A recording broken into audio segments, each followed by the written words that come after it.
What's the meaning of angle?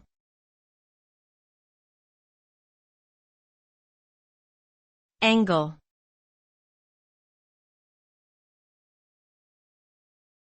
Angle.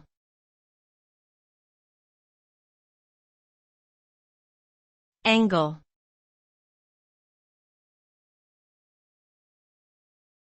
Angle.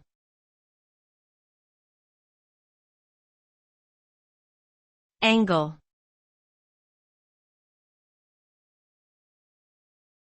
An angle is a geometric figure formed by two rays sharing a common endpoint, called the vertex. The size of an angle is measured in degrees, with a full circle being 360 degrees. Angles can be classified as acute, right, obtuse, straight or reflex based on their size relative to a straight angle. They are used in geometry and trigonometry to measure and calculate the relationships between lines, shapes, and objects in space.